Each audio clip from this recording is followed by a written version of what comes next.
país que está preso também está wordo respeitar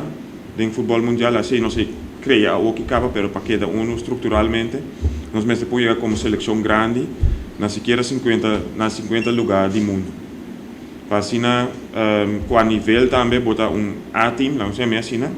então também agora vou participar em torneio não custa assim vou tá wordo ingedeeld wanneer na bisa den pool então den wegen na mais favoroso para o que tá horário que tu recena para o que tá jeugd que tá fundatie lo que nós também criar o que tá pathway mirando com nossa comissão acaba com seleção de U9 U11 U13 que também nós que vai fazer para sei Mario é parte de jeugd aqui não então Fábio é parte de women's tá sim aqui não também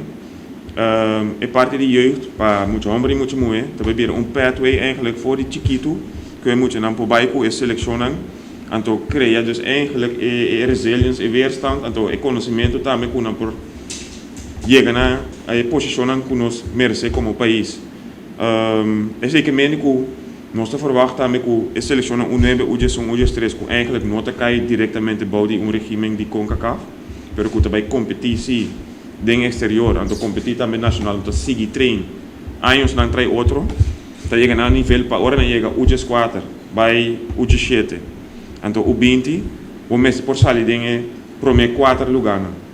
Esse é o pensamento. Então esse também é sonho que nós temos, então esse também pessoa na maneira de, então também rem com a outra banda